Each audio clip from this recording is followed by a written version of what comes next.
So we got a question from Brianda who says that she's been training for about 4 months and she's improved a lot. Everyone's told her that she's doing really well and she's pretty pumped about it. The problem though is that when she rolls with white belts, she feels very hard pressed to actually make anything work. When she rolls with white belts, she says she can't make the techniques work.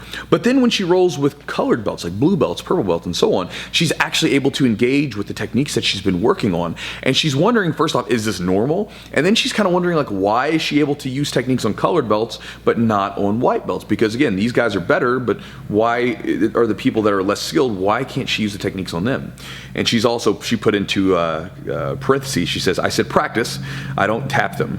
I'm talking about the colored belts. And so thanks for the question, Brianda. And so to answer your question really quickly, first off, is it normal? Yes, it's normal.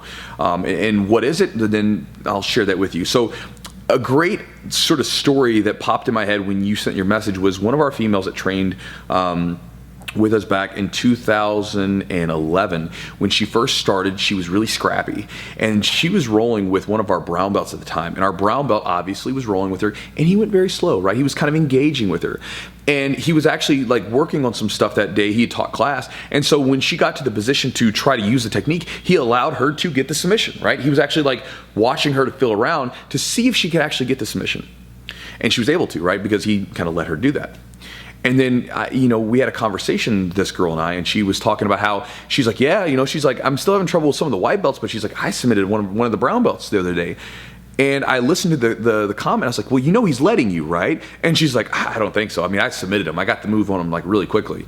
And she sincerely believed that she submitted the brown belt, but she wasn't able to roll with or submit the white belts with the same move.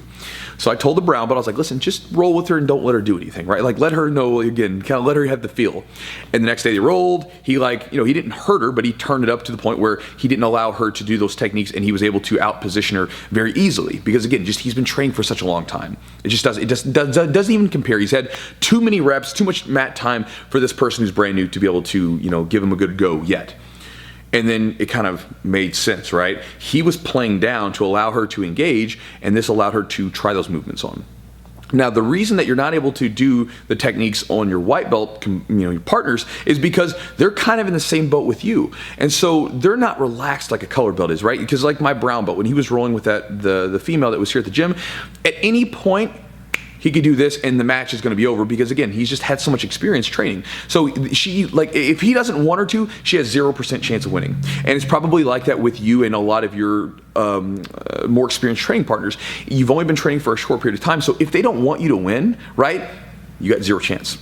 But because they know that you're new and because they know you have 0 chance of winning, they in turn play down and allow you to engage and just exchange technique. Because again, there really is no point of like someone, like for instance, if you and I rolled, there's no point in me just smashing you. What do I get out of that? But if I'm someone, like I get a lot of value out of one, maybe playing around with techniques and going a little bit slower to think about what I'm doing or trying new stuff that I'm working on. And also I get the sort of like the sense of helping someone out by slowing it down a little bit and helping you along, just like someone helped me along. Make sense?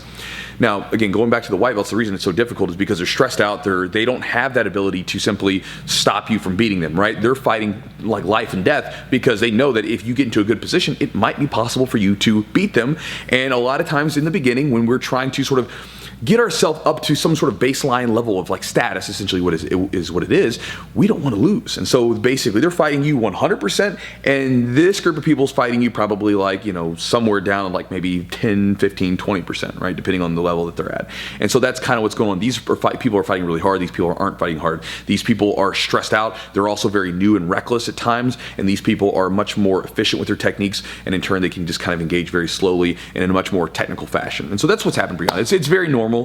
Don't stress about it too much. Understand that the color belts, the higher belts, are allowing you to work to make you better. But just understand that when you're rolling with those white belts, they're going to go harder, and so it's going to take on a very different dynamic than when you're rolling with the higher belts. And so hopefully that's helpful to you. And thank you so much for the question. And again, good luck on your training.